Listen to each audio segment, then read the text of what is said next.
Hello everyone. इस video का topic है एस्केप वेलोसिटी। तो हम अर्थ के लिए एस्केप वेलोसिटी के बारे में पढ़ते हैं। हमें पता चल रहा है एस्केप का मतलब है भाग जाना।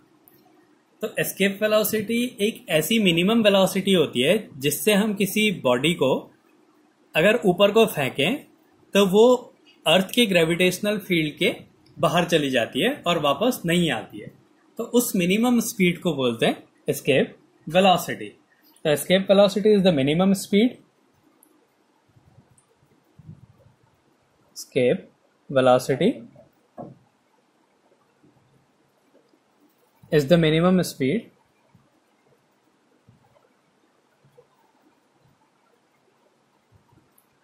needed for an object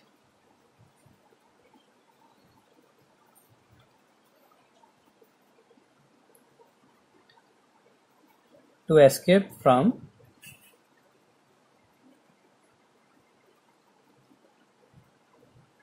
the gravitational influence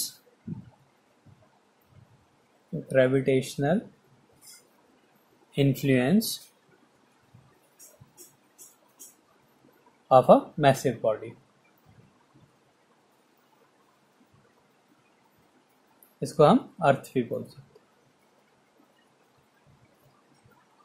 तो ये है एस्केप वेलोसिटी। वो क्या करता है, उसकी ग्रेविटेशनल इन्फ्लुएंस से बाहर चला जाता है और वापस नहीं आता है। तो ऐसी वेलोसिटी को बोलते हैं एस्केप वेलोसिटी। अब इसका डेरिवेशन डिराइव करते हैं कि एस्केप वेलोसिटी की वैल्यू कितनी होती है। तो माना ये अर्थ है, इसकी रेडियस कैपिटल आर है और इसका मास एम है। अब हमने क्या करना है, एक बॉडी को अर्थ की सरफेस से उसकी ग्रेविटेशनल इन्फ्लुएंस से बाहर फेंकना है। तो उस टाइम जो इसकी मिनिमम वेलोसिटी होगी वो एस्केप वेलोसिटी होती है। तो पहले हम वर्क डन निकालते हैं कि यहां से बाहर इन्फिनिटी में जाने में उसको कितना वर्क डन करना पड़ रहा है, और वही वर्क डन उसकी काइनेटिक एनर्जी होगी, और काइनेटिक एनर्जी से हम उसकी वेलोसिटी को फाइंड कर सकते हैं। तो पहले हम क्या करेंगे, इस बॉडी को फेंकेंगे इस सरफेस से इन्फिनिटी पे। तो इसके लिए हम क्या करते हैं, इसको पहले 2 पॉइंट्स के लिए इसको डिराइव करेंगे, इसकी वैल्यू निकालेंगे। माना इसको हम P पॉइंट से Q पॉइंट पे फेंक रहे हैं।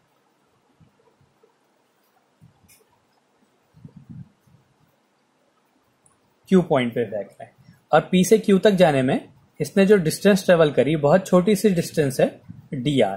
फिर उसके बाद हम निकालेंगे कि इसकी सरफेस से इन्फिनिटी पे कितना वर्क डन हो रहा है। तो ये बॉडी है, इस बॉडी का मास जो है स्मॉल m है और इसकी अर्थ के सेंटर से डिस्टेंस स्मॉल r है। ये हम कंडीशन ले रहे हैं। तो पहले हम क्या करेंगे, इसको P से Q तक जाने में कितना वर्क डन करना पड़ रहा है वो निकालेंगे। फिर इंटीग्रेशन से ये निकालेंगे कि इसको अर्थ की सरफेस से इन्फिनिटी में जाने में कितना वर्क डन करना पड़ रहा है। तो पहले हम निकालते हैं work done from P to Q। Work done from P to Q। तो P से Q में जाने में इसे कितना वर्क डन करना पड़ रहा है। माना छोटा सा वर्क डन है, W equals to work done क्या होता है, फोर्स इंटू डिस्प्लेसमेंट।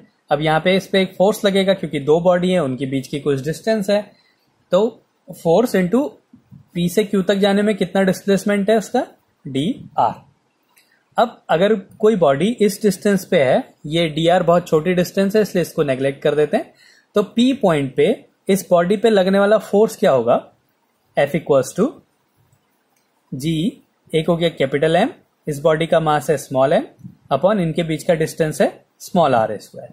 तो जो वर्क डन हो जाएगा वो हो जाएगा G m upon r square dr। ये तो वर्क डन आया P से Q तक जाने पे। अब हम वर्क डन निकालेंगे अर्थ की सरफेस से इन्फिनिटी पे जाने पे। अर्थ की सरफेस की इधर से डिस्टेंस क्या है, r। तो r डिस्टेंस से इन्फिनिटी में जाने में कितना वर्क डन करना पड़ रहा है। तो work done from r to infinity, r distance से इन्फिनिटी में ले जाने पे वर्क डन करना पड़ रहा है। तो dw इक्वल्स टू, अब हम इसको इंटीग्रेट करेंगे, कहां से ले जा रहे हैं, r से कहां तक ले जा रहे हैं, इन्फिनिटी तक। तो लोअर लिमिट हो गई r और अपर लिमिट हो गई इन्फिनिटी।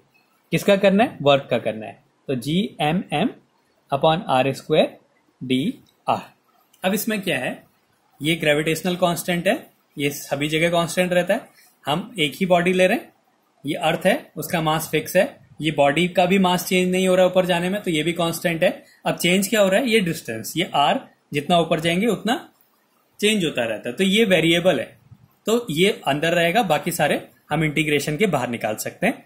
तो ये हो गया जी एम एम, हमें इंटीग्रेट करना है 1/r स्क्वायर का इंटीग्रेशन करना है। तो हमें पता है x की पावर n का इंटीग्रेशन क्या होता है। अगर हम x की पावर n का इंटीग्रेशन कर रहे हैं तो क्या हो जाता है? x की पावर n+1/n+1। तो यहां पे भी क्या है? x की पावर -2 है, x की पावर -2। तो अगर हम x की पावर -2 का इंटीग्रेशन करें तो क्या हो जाएगा? x की पावर -2 + 1 अपॉन -2 + 1, तो ये हो जाएगा x की पावर -1 अपॉन -1। तो इसको हम क्या लिख सकते हैं? -1/x लिख सकते हैं। तो x की पावर -2 का इंटीग्रेशन क्या हो जाएगा? -1/x। वैसे ही r की पावर -2 का इंटीग्रेशन क्या होगा? -1/r। तो इसको अगर हम इंटीग्रेट करेंगे तो हमारा वैल्यू आ जाएगी -1/r, 1/r स्क्वायर डी का इंटीग्रेशन करा तो क्या आ गया? -1/r। और लिमिट क्या है? r to infinity. अब लिमिट कैसे लगाएंगे?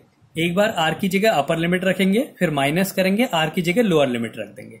तो माइनस करना है और पहले से भी एक माइनस है, तो हम लिमिट उल्टी करके लगा देंगे। तो पहले लोअर लिमिट लगाएंगे, फिर अपर लिमिट लगा देंगे। तो w = क्या हो जाएगा? G M M. अब क्या करना है? r की जगह एक बार लोअर लिमिट, तो क्या रखेंगे? कैपिटल R, माइनस r की जगह एक बार अपर लिमिट। तो अपर लिमिट क्या है? इन्फिनिटी। अगर ये माइनस नहीं होता तो हम upper limit minus lower limit लगाते, ये माइनस है तो हम लिमिट को उल्टी करके लगा देते हैं और माइनस हट जाएगा, तो lower limit minus upper limit लगा दी। लोअर लिमिट में r की जगह कैपिटल R रखा और अपर लिमिट में इन्फिनिटी रख दिया, तो ये सॉल्व कर दिया। तो 1/∞ की वैल्यू 0 हो जाती है, तो इसका वर्क डन कितना आ गया? G M M upon R. तो ये वर्क डन आ गया। अब ये कैसे आ रहा है? एक बॉडी को हमने अर्थ की सरफेस से इन्फिनिटी में फेंक दिया, तो ये मूव कर रहा है। मूव करने पे इसका जो वर्क डन होगा, ये क्या होगा? उसकी काइनेटिक एनर्जी होगी। तो this work done will be kinetic energy. This work done will be kinetic energy of the body. तो ये क्या होगी? इसकी काइनेटिक एनर्जी हो गई। और काइनेटिक एनर्जी क्या होती है? हाफ mv² होती है। तो यहां पे इसकी काइनेटिक एनर्जी क्या हो जाएगी? Half mve²। और ये एस्केप वेलोसिटी, क्योंकि हमने उसको अर्थ की सरफेस से इंफिनिटी में पहुंचा दिया, तो वो वेलोसिटी क्या होगी? उसकी एस्केप वेलोसिटी होगी। ये किसके इक्वल होगी? इसके इक्वल होगी, क्योंकि ये भी क्या एनर्जी है? कौन सी एनर्जी है? Kinetic energy. और ये भी क्या है? Kinetic energy. तो ये G M M upon R हो गया। तो इस m से m कैंसिल हो गया, तो यहां से ve की वैल्यू क्या आ गई? ve² = 2gm upon r। तो यहां से ve की वैल्यू क्या हो गई? √2gm upon r। तो ये भी एक फॉर्मूला हो गया एस्केप वेलोसिटी का, √2gm अपॉन r। और एक और चीज होता है, जब हमने g और g में रिलेशन पढ़ा तो वहां पे हमने पढ़ा gm = gr²। तो जो स्मॉल g होता है उसकी वैल्यू होती है gm अपॉन r²। तो यहाँ पे हम gm की वैल्यू क्या लिख सकते हैं? gr² लिख सकते हैं। तो हम क्या कर देंगे? gm = gr² अगर हम लिख दें तो v = क्या हो जाएगा? √2gr² upon r। तो ये कैंसिल हो गया, तो क्या आया? √2gr। ये भी क्या आ गई? इसकी एस्केप वेलोसिटी। तो ये न्यूमेरिकल सॉल्व करने के लिए होता है। अगर हमें उस बड़ी बॉडी का मास दिया है, ग्रेविटेशनल कांस्टेंट हमें पता है, तो उसकी रेडियस दी है, तो हम एस्केप वेलोसिटी ऐसे फाइंड कर सकते हैं। अगर हमें वहां पर ग्रेविटेशनल एक्सेलरेशन दिया है और उस बॉडी की रेडियस पता है, तो हम एस्केप वेलोसिटी इस फॉर्मूले से फाइंड कर सकते हैं। तो अगर हम अर्थ के लिए ले लें तो अर्थ के लिए क्या होता है? जी की वैल्यू 9.8 मीटर/सेकंड², और जो अर्थ की रेडियस होती है वो लगभग 6.4 × 10⁶ मीटर होती है।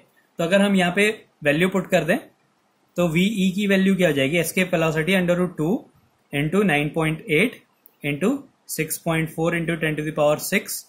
तो इसको अगर हम सॉल्व कर दें तो ये सॉल्व करके आ जाता है 11.2 इंटू 10⁻³ मीटर पर सेकेंड आ जाता है।